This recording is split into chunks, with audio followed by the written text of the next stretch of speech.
Good afternoon, everyone. We're so excited to be here, and we cannot say how much we appreciate PCA of Georgia for allowing us this platform to give information regarding the new CSEC response team for Georgia. I will leave you in the very good hands of Naeshia McDowell, our statewide care coordinator, to begin this presentation. But again, thank you so much for your participation, and thank you so much for your care and concern for our collective children that are victims of sexual trafficking in the state of Georgia. Thank you so much, Amy. So as we get started, we just want you all to sort of start a conversation in the chat box. And for some of you, you are experts. You've been working with youth that have experienced CSEC or DMST, as some of you refer to it, for years, decades for some of you. So if you could put in the chat what you wish more people knew about this population of youth. What do you wish more people, more organizations knew about working with CSEC youth, and just some of the nuances and intricacies of serving a very complex population of youth? So if you could just start having that conversation in the chat, what do you wish more people knew? And then we'll come back to that a little bit later during the presentation. So just to give you all some background information, the Children's Advocacy Centers of Georgia Statewide CSEC Response Team is a multi-year project administered by the Criminal Justice Coordinating Council, or as many of us refer to it, CJCC, and it's funded in part by the Temporary Assistance for Needy Families, TANF, and in part by the Office for Victims of Crime, or OVC. And so we are the Criminal Justice Coordinating Council's designated CSEC response team, and we are the service provider for DFACS, law enforcement, DJJ, and the greater community. Our project, this program actually went live on October 1st of 2020. So we hit the road running. We have received numerous referrals since then, and we will go over what some of those numbers look like a little bit later on in the presentation. So super excited to talk a little bit about this. So to make sure that we're all on the same page, because it's easy to assume that everyone is aware of what CSEC is, and when we use that term, what are we exactly referring to? So we just wanted to start off with some brief definitions to make sure that we're all on the same page around what CSEC is. So of course we have our umbrella term, which is human trafficking, and this umbrella term encompasses sex trafficking and also labor trafficking. So here you have some definitions for both of those terms. For sex trafficking, it refers to the recruitment, harboring, transportation, provision, obtaining, patronizing, soliciting, or advertising of a person for a commercial sex act in which a commercial sex act is induced by force, fraud, or coercion, or in which the person is induced to perform such an act and has not attained 18 years of age. And then we also have labor trafficking. So the recruitment, harboring, transportation, provision, or obtaining of a person for labor services through the use of force, fraud, or coercion, and it goes on. So one thing that we want to point out is that with sex trafficking and labor trafficking, the difference between the two is with sex trafficking, if the child is under the age of 18, there does not have to be any type of proof of the force, fraud, or coercion. It just needs to, basically, if there was some type of commercial exchange, then we have that sex trafficking sort of indicator there. So what we'll do now is just share the term that we'll be using quite frequently throughout today's presentation, which is CSEC, or commercial sexual exploitation of children. And it is a subset of sex trafficking. And so this refers to sexual activity involving a child in exchange of something for something of value or promise thereof to the child or another person, where the child is being treated as a commercial sexual object. So we definitely hone in on that definition because it's really important for us to understand that we're looking, in terms of our response, we're looking at situations where there has been some type of commercial exchange for sexual actions with that particular child. And it does not have to necessarily be sexual intercourse. It could just be some exchange of pornography for a commercial item or anything like that. And then the commercial item it's not only restricted to money or some type of monetary value. It can be drugs, it can be housing, it can be food. So we definitely wanted to point that out. That's something that we want all of our viewers to be aware of when it comes to our response here with the CSEC response team. So what we'll jump into next are just some risk factors for CSEC. So all children, as many of you know, have vulnerability. Simply being a young person puts you at risk for sex trafficking or CSEC. However, the data is clear that there are certain populations of youth with certain risk factors and experiences that are greatly impacted by CSEC.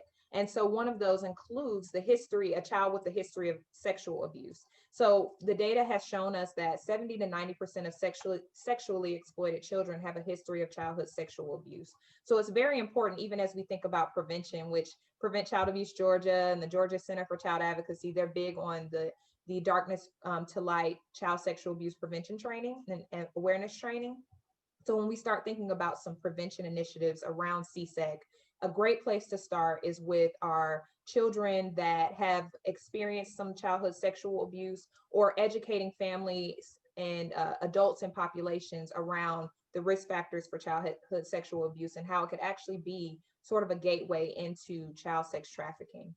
Additionally, runaway, throwaway, or homeless youth, so youth that are often running from abuse in the home or have been kicked out of the home, they're often not reported as missing. So with some of these youth, if you don't have a person that's constantly looking for you or sort of ensuring that you're safe or that you have all of your needs met, these youth are commonly at risk or at a higher risk of experiencing CSEC as well. And then our LGBTQIA+ youth are 7 times more likely than heterosexual youth to have been traded for sex or for a place to stay. And so with these youth, sometimes there's issues within their family structure with acceptance, and that can lead to homelessness or other challenges where the youth aren't receiving love within the home, so they're seeking it elsewhere. And so that's something to be aware of. It's not always a matter of needs such as physical needs. It can also be emotional needs are not being met in the home. And so an adult realizes that and preys upon that child because those emotional needs are not being met. And then lastly, a history of involvement in the child welfare system. So we actually got this quote from our friends over at the CJCC. They provided this information to us. And so one child is quoted by saying, being in foster care was the perfect training for commercial sexual exploitation. I was accustomed to being moved without warning, without any say, not knowing where I was going or whether I was allowed to pack my clothes. After years in foster care, I didn't think anyone would want to take care of me unless they were paid. So when my pimp expected me to make money to support the family, it made sense to me. So even understanding some of the challenges that our youth within the foster or child welfare system go through, sometimes this can also put children at risk for trafficking as well. And so these are just a few risk factors to be aware of. So some pathways to CSEC that we'll talk about today. The first pathway, so violence or force. So if there's any type of violence or force, that can be a pathway that leads to CSEC. Of course, homelessness and running away, we talked about that a little bit earlier. False advertising for modeling, acting, and dancing. Oftentimes traffickers will use this guise to try to trick children into being recruited into CSEC. Familial trafficking. So this is often something that we don't talk a lot about, but yes, there are families that are actually trafficking their children within the family unit or within the home. Targeted manipulation and coercion is another challenge as well. So they'll basically show up to various areas where children commonly hang out, and they will recruit children that way. Peer recruitment, so sending children as recruiters into schools to recruit other kids into CSEC. Survival sex, so we have our kids that are simply having sex because they are trying to meet their physical needs. So that could be trying to gain food or housing or shelter. Membership in gangs, so there is definitely a lot of data supporting that some gangs will actually fund or raise money, or not raise money, but actually pay for some of the activities, whether it be drugs or guns or anything like that, through using children as or selling children. And so gangs will also use sex trafficking in some instances. And poverty, of course, we have to think of poverty on a grand level. When you have resource poor communities or resource poor families, oftentimes that can lead to a child being trafficked as well. Not all the time. We don't say that poverty equates trafficking, but it can certainly be an avenue for some families. What we're going to do next is take a look at a video, and we are going to, throughout the course of the video, we encourage you all to just take a look at or listen closely to what the narrator is saying. The narrator is actually Rachel Lloyd, and she's the founder and CEO of GEMS. Many of you have probably seen this video before. It's an older video, but it certainly gets to the foundation of what many of our youth are encountering. And so we want to share this video, which offers some perspective on what life is like for a youth experiencing CSEC. The media will often have us believe that child sex trafficking is a very one-dimensional issue, but there are so many layers and it can look different for each child.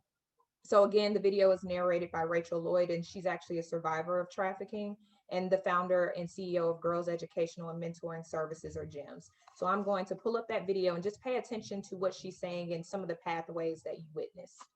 Moms, and your mom's is struggling because she didn't think that life was really going to work out like this for her, and she doesn't have a man around, and the men that are around haven't always been that great.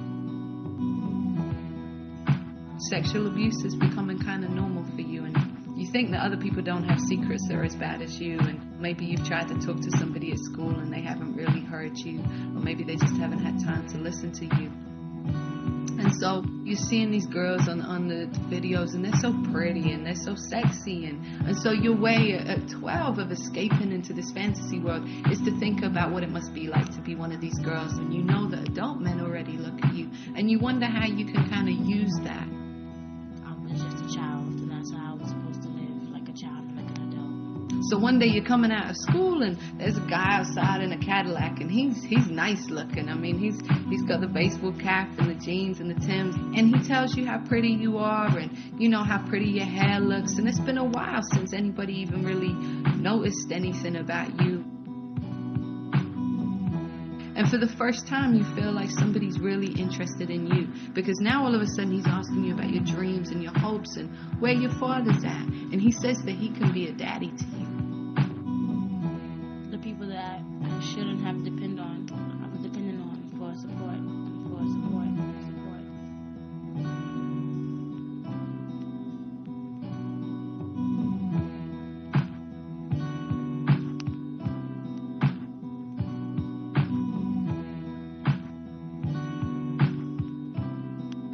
And so that night he takes you to a club and he puts you up on the stage and he gives you a few drinks, and there's men throwing dollars at you, and it's scary, but all the time you're just looking at his face in the back of the room, and he's like, you know, go ahead, baby girl, go ahead, you're doing it for daddy. And you're feeling proud because nobody's ever said that to you.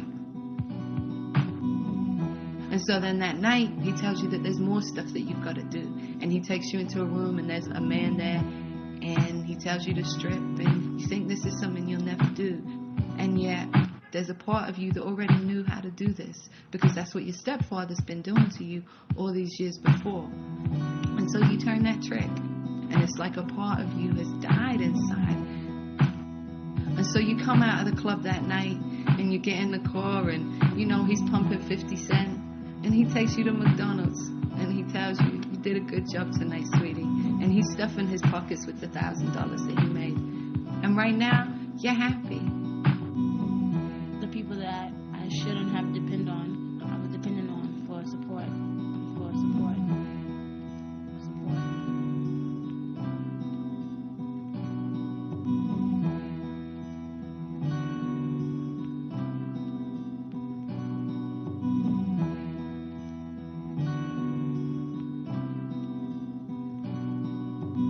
And you feel like this is the best that it's ever going to get.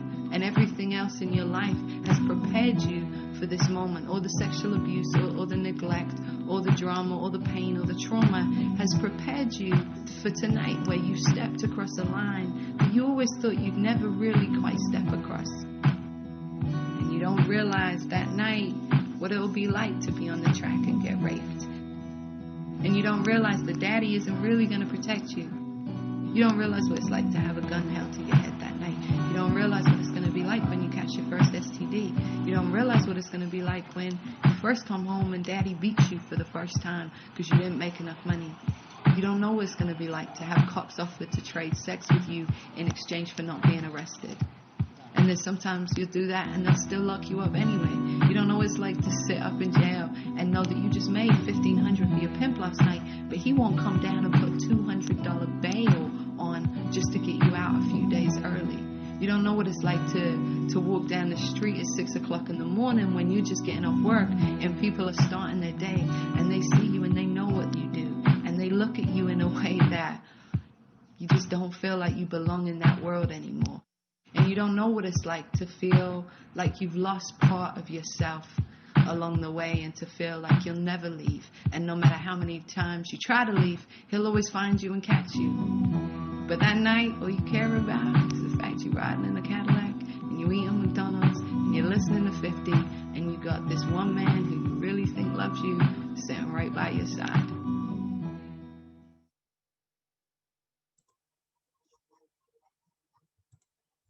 All right, so thank you all so much for taking the time to view that video. And if you could, in the chat box, just put in a few of the pathways that you witnessed or heard within the video that the narrator shared. What are some of the pathways that were indicated in the video? And I'll share one example. So basically, childhood sexual abuse was one of the ones that was indicated in the video by Rachel Lloyd. Homelessness, abuse. Thank you, Faith. Thank you, Keneve. Amanda indicated poverty, not feeling loved, absolutely. Abuse, unwanted, emotional neglect, means to an end, absolutely. Running away, so maybe there could have been some issues with that. So yes, all of those different pathways and risk factors were indicated. No father, so the father wasn't in the home. And then at one point, the narrator talks about not feeling as though you're a part of the world. So oftentimes traffickers will take advantage of the fact that when you work between a certain hours, you're isolated to working with certain individuals during a certain time of the day. And so you don't interact. Most often, you don't have the opportunity to interact with professionals or other individuals that are working during the daytime hours, or other youth that are working during the day. And so oftentimes there will be this feeling of, I don't belong here. My people are the people that are in the life. That's where I need to sort of stay. And there is this sort of hopelessness as far as escaping trafficking goes. And so those are a few things to keep in mind. The financial need, she was trying to help mom. No protective factors, or very little if there are any. No one looking for you, absolutely. So thank you all for sharing some of those pathways and risk factors. And these are things that we want to keep in mind as we go through the remainder of the presentation, because no one community can own this issue. It's just too massive for one particular agency to own it. Law enforcement can't own it. DFACS can't own it alone. We all have to work together to serve these youth, because they have very complex challenges, and it's going to take a very complex response for us to address some of their needs. So thank you so much for sharing all that information. So we just wanted to give you a snapshot of how the response is going so far. And so these numbers are numbers that we have been collecting, or data we've been collecting since October 1st when we went live.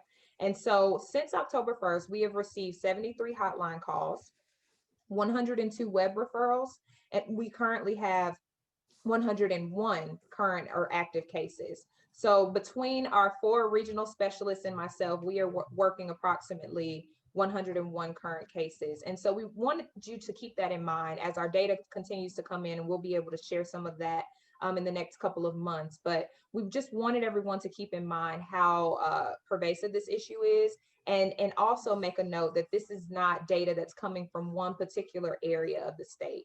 We are receiving and seeing incidences of CSEC in all across the state of Georgia.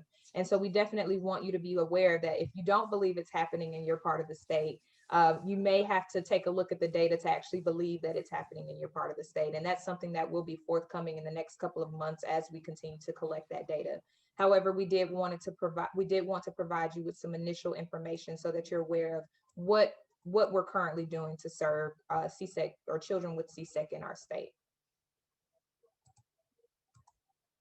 All right, so now I'm going to invite Amy Boney on to talk about the Children's Advocacy Centers of Georgia and give you all some history.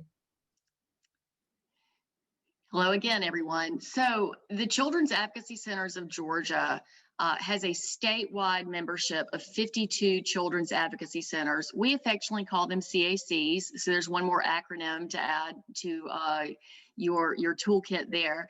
We have 52 CACs spread across the entire state of Georgia. You'll notice that there's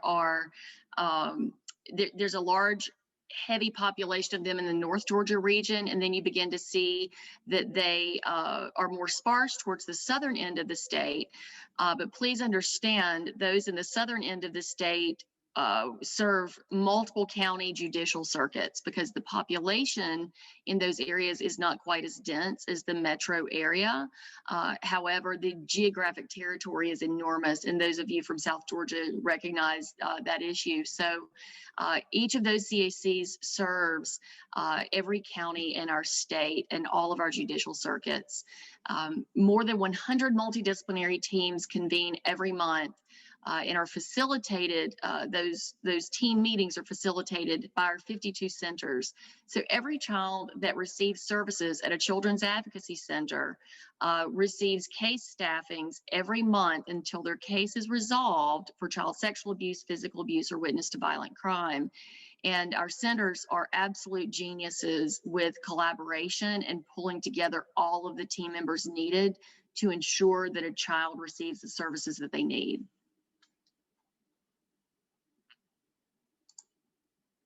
Next slide, Naeshia. Thank you. Mission Vision. So the purpose of our Children's Advocacy Centers of Georgia, or CACGA, is to promote, assist, and support the development, growth, and continuation of child advocacy centers throughout the state of Georgia. We frequently will refer to them as our chapter organization because there are chapters across the nation for children's advocacy centers, and ours is CACGA. And then our vision for our CSEC Response Team is that when abuse is reported, every child in Georgia should have access to the services provided at a children's advocacy center. And as we continue to discuss our program, you'll see how that fits a little more. These are the Children's Advocacy Center services, or CAC services, that are provided in every single center across our state. And that's forensic interviews. And those are non-leading interviews that are neutral and child-friendly, and they're used to gather the statements in a forensically sound way for allegations of abuse. And then we have forensic medical exams. And again, those are to assess for injury. The purpose is to document the injury, preserve evidence, and to collect that physical evidence for investigative parties, namely law enforcement. And then our Child and Advocacy Center programming is really the tip of the spear in a lot of ways. We have in-person and telephone support for all information on case information, as well as physical and emotional needs for children. And our advocates are fitting in a very specific and intense way in our processes with our CSEC Response Team services. Our trauma-focused therapy, we have truly, I will brag on CACs, some of the best trauma-informed therapists in the state of Georgia, and many of them are located right inside the children's advocacy centers, and they emphasize the understanding of how traumatic experiences impact a child's overall well-being. And then our multidisciplinary team approach, I mentioned that just a slide ago, I think, that is our team of agencies that work together for the best interest of children during abuse investigations. I think some of you that are on this webinar today are probably members of that multidisciplinary team approach, and it is really considered the gold standard of care from the Department of Justice, the CAC model, as well as the collaborative approach through multidisciplinary teams. And then our professional training, our CAC staff offer trainings to our MDT partners to maintain current research practices in the field of child abuse, as well as our state chapter provides our one team event every year, which by the way is in May, that provides a lot of absolutely stellar information and training from trainers across the nation, as well as Georgia, to all of our multidisciplinary team partners. And then child abuse prevention, training for communities to teach adults how to prevent, respond, and react responsibly to child abuse. And we are definitely partners with Prevent Child Abuse Georgia in those prevention efforts. So how does our response work into the CAC mission and vision? Children's Advocacy Centers of Georgia serves as the primary coordinating role, utilizing myself, Naeshia, as our statewide care coordinator, regional care coordinators, advocates across the state placed in Children's Advocacy Centers, as well as a liaison at the Receiving Hope Center, which is a large initiative in the state of Georgia to provide residential care to CSEC victims. We leverage the network. So we're able to leverage 52 children's advocacy centers and their MDT partners to lessen the potential of CSEC youth and children falling through the cracks, and lessen the potential for duplication of services, as well as trafficking service providers. And then Georgia Children's Advocacy Centers are already serving a substantial portion of the identified trafficked youth and their family, whether it's through the services related to trafficking concerns or through previous services related to child maltreatment investigations.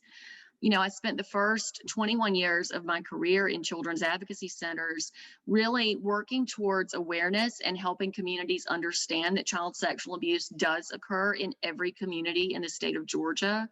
And now we're able to leverage that 52 center membership to help educate our state that children are being victimized through trafficking across the state, and it's happening in every community.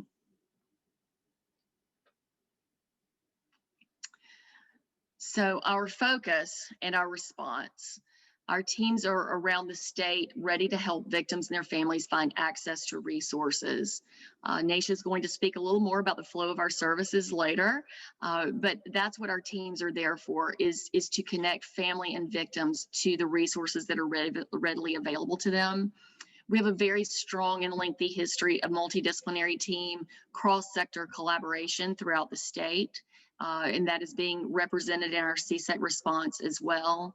And then our CSEC response team, regional care coordinators, assist the CACs in obtaining additional resources and continuing to provide case management services across the state to each one of our children that are victimized through CSEC. Thank you so much, Amy. So as she stated, we'll talk a little bit more about our response and some of the services that we offer as well, in addition to the core elements of the CSEC response services. And so, of course, one of those being the 24-hour hotline, which provides assistance to victims of human trafficking and individuals calling to report suspected trafficking. So the great thing about this hotline is that it actually offers a few different resources under one umbrella. And so there are a few different options, all related to human trafficking, that you can access through that one number. And so the first options, or what it includes, are basically services for child victims of CSEC. And so we are actually option 2 on that hotline, and we'll share that a little bit later with you. So there's access to services for anyone who wants to make a referral to the CSEC response team and wants to get services in place for a child who is suspected CSEC. There's also access, or the phone tree includes access to the GBI tip line. If you have any information about a human trafficking incident, maybe you're not aware of who the victims are, but you know an area of town or an area within the state that's commonly known for maybe some human trafficking or additional concerns around child sex trafficking. There's also an option for services for adult victims of human trafficking. So we partner with Out of Darkness to provide those services as well. There's an option for if there's a foreign-born victim of human trafficking as well. So all of that is located within that phone tree so that you have access to what it is that you need in regards to human trafficking. You can access all of it through our 24-hour hotline. Additionally, we have initiate and facilitate collaborative multidisciplinary team assessments and services for suspected trafficking victims. Amy spoke a little bit about that, but really ensuring that each time we have a victim on our caseload, we're looking at some of the risk factors. We're looking at where could some of those prevention opportunities have been put in place? How can we continue to support this youth as they sort of continue to receive services through DFACS or DJJ? How can we come in and maybe fill in some service gaps? Additionally, there's that community-based follow-up care after those services have been put in place. And Amy talked about the CACs and how they are the core and the foundation of this response, and very much a part of this team, the CSEC response team, which is out of Children's Advocacy Centers of Georgia, but they really provide that foundational support to our response team. So receiving that community-based follow-up is essential, and it's an essential part of our response. Also, being able to be serviced within your county is such an integral part of what we do within the CSEC response team. And we want each child to be able to receive comprehensive services within the town or the county that they live in. And lastly, coordinate with existing anti-trafficking organizations and law enforcement agencies to develop and conduct trainings for professionals serving trafficking and community members, and work on identifying those victims as well. So it's very important for us to collaborate. Collaboration is a core piece of our mission and a core piece of what we believe is best for these children, providing that safety net of services and also being able to pick up the phone and call an agency to get the necessary information to serve that child, or just make sure that they have a safe placement and all of the wraparound services that are necessary for them. As far as how our response is sort of positioned throughout the state, we actually use the DFACS regions. So of course, many of you may be familiar with each of the regions that DFACS encompasses. So we have the regions listed here on this map. And as you can see, each of the blue stars here represent a child advocacy center. We had the map a little bit earlier that reflected that as well. And so we split the state up into several different regions, and we assigned each region to a regional care coordinator. So for the North region, it includes DFACS regions 1, 2, and 5.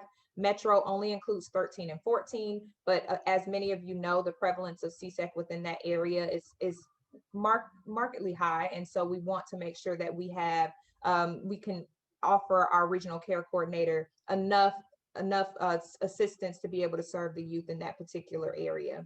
The West region includes DFACS regions 3, 4, and 6. East, it includes DFACS regions 7, 9, and 12, and then South includes DFACS regions 8, 10, and 11. And we will introduce you to our team a little bit later. We'll have their pictures and their information up so that you will know who the designated regional care coordinator is for your particular area. This is just a quick graphic that reflects how our process flow is sort of how it flows out from the time that we receive a referral to the time that we start working closely with that youth and possibly close that case out, depending on where the youth is. And so what happens is we have a CSEC referral that comes in, and it can come in one of 3 ways. That's through email, hotline, or website referral. Just to make a note, our website referral is actually through a HIPAA compliant website. So it is protected. All of that information is protected. And so after the information or the referral comes in through one of those 3 avenues, the statewide care coordinator, myself, will receive all the referrals and disseminate to the appropriate regional care coordinator. And so based on the information that's provided, we'll either screen in or screen out. And then we will assign to a regional care coordinator so they can start collecting the necessary information and working that particular child's case. And so, of course, we use a very detailed system called Collaborate, which we actually collaborate with all of our child advocacy centers throughout the state. And our information is in that one database so that we can work collaboratively and get the information fairly easily. We also ensure that the CAC in the appropriate county has been contacted so that they can perform the necessary forensic interview or forensic medical exam. And we'll talk a little bit later about how that's a part of our assessment process. We'll discuss all the relevant information so that all parties involved, whether it's DFACS, law enforcement, or the Child Advocacy Center, is up to speed on where this child is in their assessment process and what some of the history is that led to this referral. And then also from there, the child will also go to a child advocacy center to start receiving some of those forensic services. And so they'll be greeted by that family advocate who is really going to be the intermediary between the regional care coordinator and then the child and the family. So they serve as that buffer so there aren't too many people interacting with the child or asking questions of the family. From there, they will receive either their forensic interview or forensic medical exam, depending on the needs. Also, the family advocate will use an assessment tool called the CIT, and it stands for Commercial Sexual Exploitation Identification Tool. And so they will use that CIT during the forensic interview process and with the non-offending caregiver to avoid duplicative questions, because we don't want to ask too many questions of the child during the interview process. And then after the interview, there will be discussions and some service planning with the regional care coordinator in the Child Advocacy Center, or DFACS, whoever else is involved. From there, we'll have some additional services where the case is presented at an MDT, a multidisciplinary team meeting, and then some additional conversations can happen around service delivery gaps and how we can continue to support that child.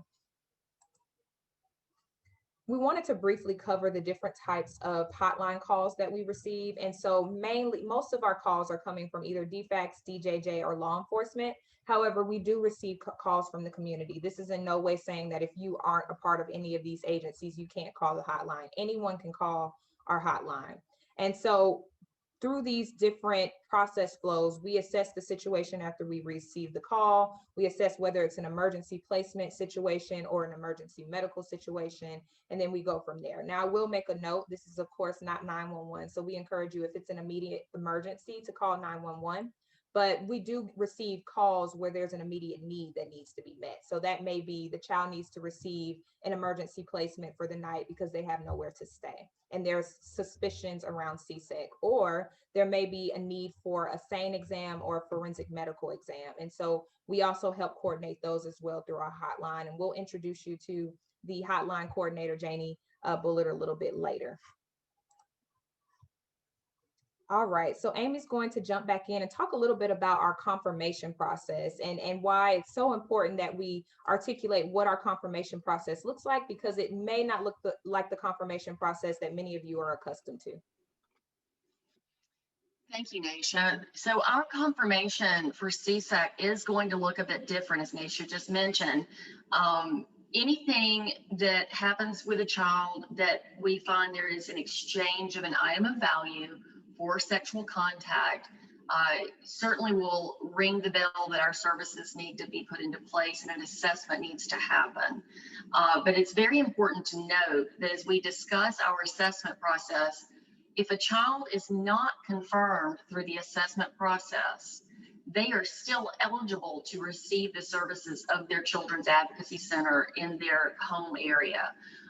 And this will include therapy, advocacy services, multidisciplinary team response, as well as resources and information that they may need.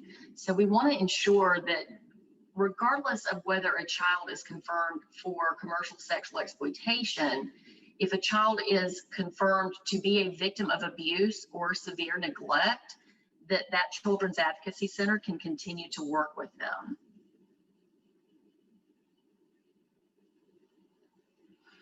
So our comprehensive assessment, this is what I guess we've been leading up to at this point to discuss for our team. Naeshia walked through our flow of services as well as how things happen. When we reach the point of assessing that child, what they're going to receive is the following.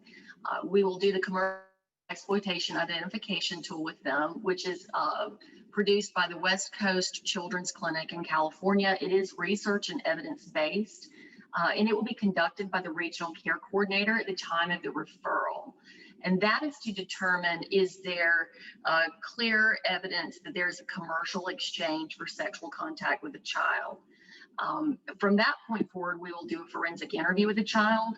It's a single session recorded interview designed to elicit the child's unique information and where there are concerns of possible abuse, as well as any form of commercial sexual exploitation or witness to violence against another person that has happened with that child. They may possibly receive an extended forensic interview. For those of you that are very acquainted with children who are victims of commercial sexual exploitation, you will frequently find that they are not ready to tell you who, what, when, where, how, and why everything has happened. There is certainly a Stockholm Syndrome-esque issue for kids that are involved with CSEC. They have trauma bonds with the people that are exploiting them. They have a lot of fear surrounding that exploitation and what will happen if they're exploiters or pimps, johns, people that, you know, those are terms you're accustomed to hearing. If those entities find out that they have reported their abuse, and then you also have children who are concerned with, you know, where they are in life right at that moment may not be where they want to be, but the uncertainty of where they would be placed is another issue. And so we bring out the extended interviews for those children that need that multi-session interview.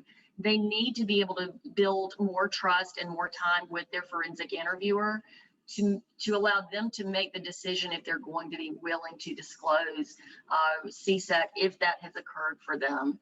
So the extended forensic interviews are conducted with them, those children that are currently involved in criminal or child protection investigation and who may experience relaying their information in a single interview. Then we have the forensic medical exam. Those of you that are fans of CSI and Criminal Minds and all those shows that are ruining our juries across the state of Georgia, fear not, these forensic medical exams are the closest thing you will ever see in real life CSI moments. So the forensic medical exam is conducted to assess the victim's health and care needs and to coordinate treatment of any injuries and collect evidence for potential use during case investigations and prosecutions. These medical exams are conducted by some of the most foremost experts in child sexual abuse, and they are well-trained nurses as well as doctors that can provide these exams and know exactly what they're looking for when it comes to the investigative qualities of a child's case, as well as their general medical health goes. And then the child also, during that assessment, their history is going to be discussed at great length. So our regional coordinators are gathering their history, not only from the referral source, but also from any other agencies that are involved with that child. So our regionals are looking at not only DFACS information, but law enforcement information, probation information, and as well as any court information that's available. There are times we have access to their school information if there's truancy issues, as well as any former treatment at a children's advocacy center for any abuse issues as well. All of this information is culminated into a very comprehensive biopsychosocial approach to assessment.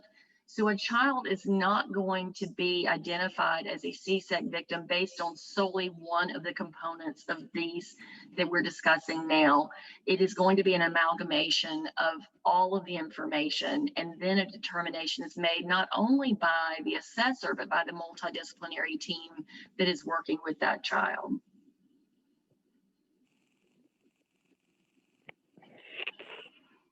All right. The CSEC,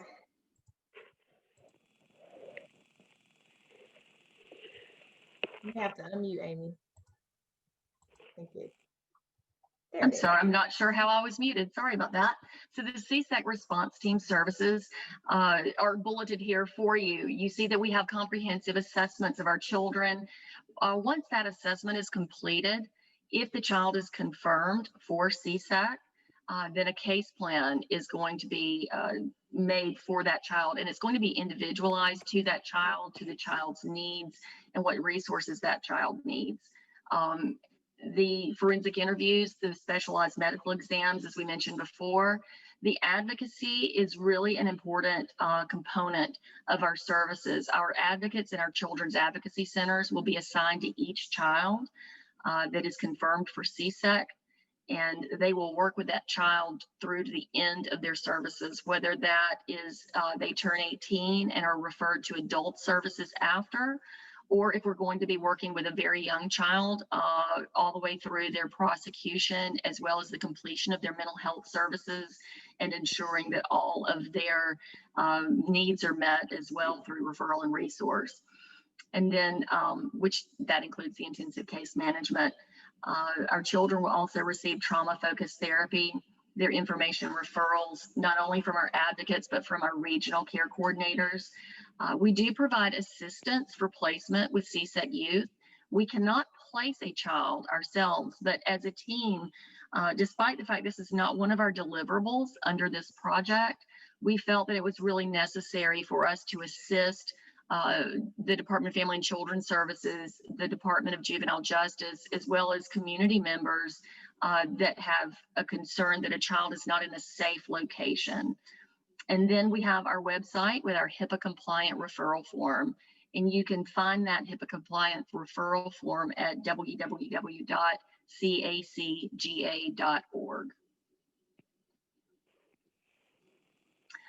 I mentioned our medical just a moment ago and made the CSI reference, but this really is one of our shining stars as far as a service that we provide with children's advocacy centers, as well as sexual assault centers that we partner with across the state. Medical services are a priority for our initiative. The child is not only provided a sexual assault nurse exam, which is what SANE stands for, but they receive their STI testing as well through these exams. They are handled per the child abuse protocols and interagency agreements that are in place across the state. So some children's advocacy centers do not have the sexual assault medical services under their roof, and they have interagency agreements with the sexual assault centers across the state.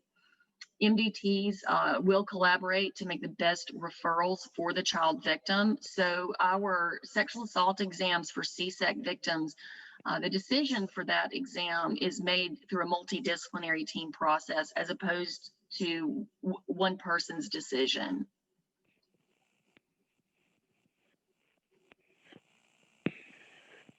All right, so before we get into our introductions of our team, we wanted to share a success story, or a story that really highlights how the response can be beneficial to children experiencing CSEC. And so we actually had this story happen maybe a month or so back, and we just wanted to briefly share it. We did take out all of the identifying information to protect the identity of the youth.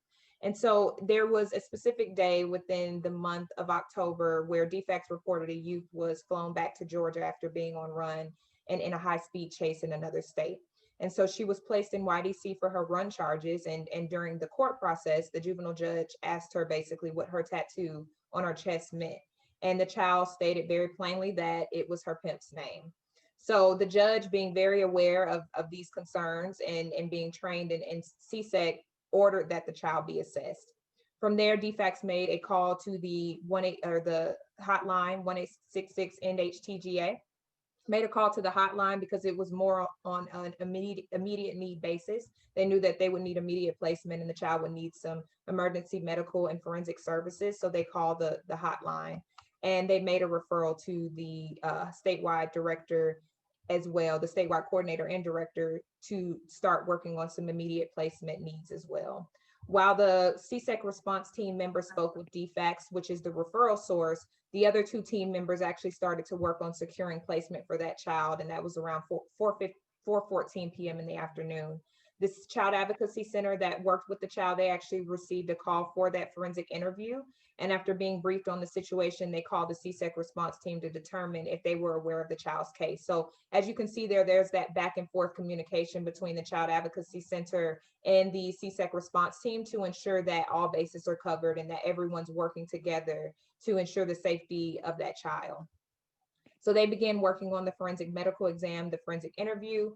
Around 4:35 in the afternoon, the CSEC response team had secured a placement for the child at one of the Georgia CSEC placements, and then an assessment occurred at the CAC, and CSEC was confirmed by 7 p.m. in the afternoon. So as you can see, sometimes these situations will extend well past our 5 p.m. end time for a typical work day.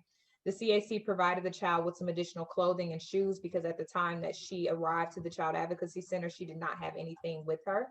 And the child is actually currently in her CSEC placement and studying for her GED. So we go over stories like this just to show a few of the beneficial points of this response and how that quick response and communication between our child advocacy centers, the DFACS, law enforcement, and any additional entities is so integral to how we respond as a collaborative response for these children. So we wanted to highlight that and just show, of course, how quickly our DFACS partners work, how quickly the judge and juvenile court worked to make sure that this child was actually referred for an assessment, how quickly the CSEC response team worked. And we're just very glad that we could get this child the assistance that she needs. Now, we will say this, the response will not always be that quick.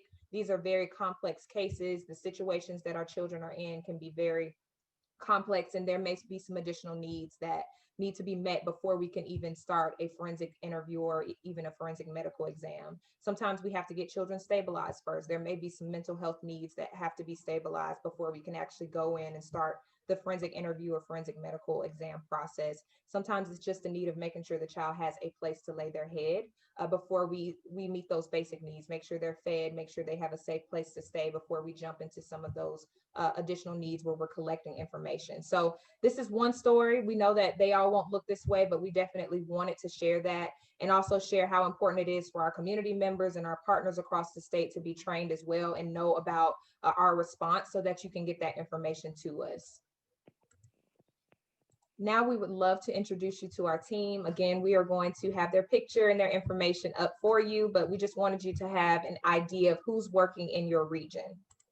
So of course you have Amy Boney. She's the program director for the CSEC Response Team, and her information is listed here, but we will have her information at the end of the presentation as well. Next, you have Mary Beth Nelson. She is the Director of Training, and she works with us as well as the Georgia Center for Child Advocacy. Many of you are very familiar with Mary Beth, and she's done a phenomenal job with leading up our training program. Myself, Naeshia McDowell, Statewide Care Coordinator. I was actually formerly with PCA Georgia, so it's great to be home and to be able to speak with you all. We have Eric Johnson. He's the Regional Care Coordinator for Metro Atlanta. He has an extensive background in mental health and helps us to really think through some of our processes for mental health and addressing some of those needs. We have Leslie Lamb here. She is the Regional Care Coordinator for the South region, and Leslie has a very extensive background in law enforcement. So she helps us to think through some of the processes that we need to have in mind when it comes to how we work with law enforcement, how we reach out, how we connect with them, and ensure that the children that we're serving have that investigative piece connected as well. Because oftentimes we get so caught up on meeting the needs of the child that we forget that we also have to address the perpetrator or the alleged perpetrator and make sure that they are brought to justice as well.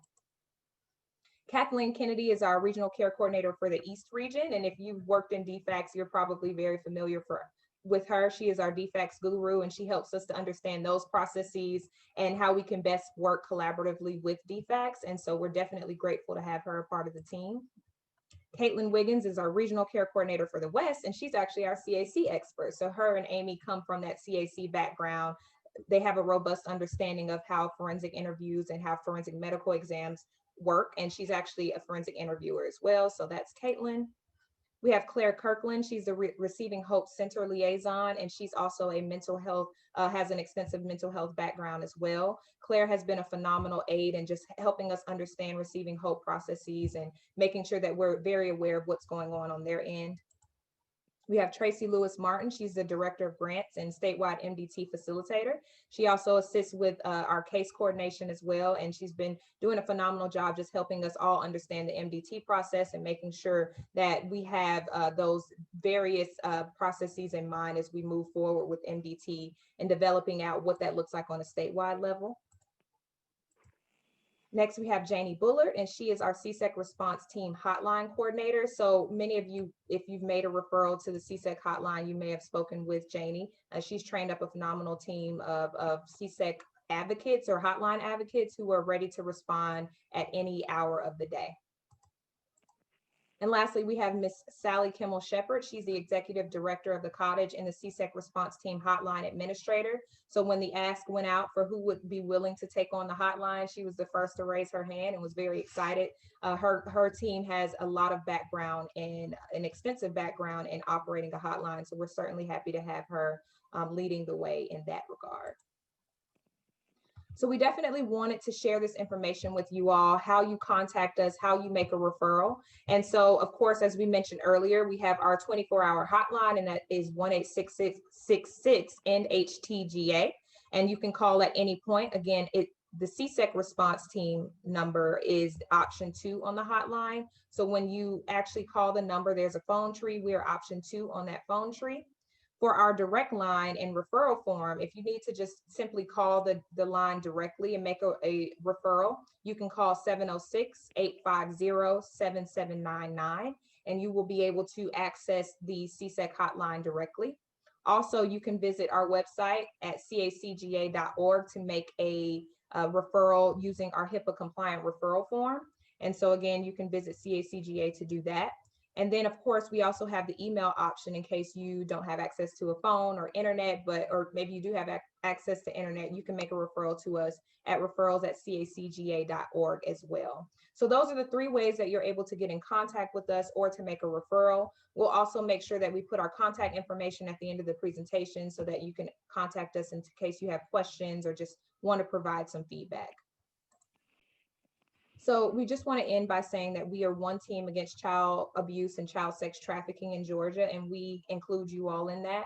Again, as we stated earlier, this issue is entirely too complex for one organization to own it or try to address it. So we continue to invite you all to the table to collaborate with us, to reach out to us, to provide feedback. I'm sure that PCA Georgia has already been an excellent collaborator with us. And so we invite you to do the same and continue to get the information out there so that our partners across the state are aware of our response. And this is our contact information. Amy Boney's contact information is listed at the top, and then my contact information. And please feel free to reach out to us when you have questions or concerns or just want to provide some feedback. We're new in the sense that we started October 1, but not new to the issue in any stretch. So we're definitely open to continuing to receive that feedback from you all.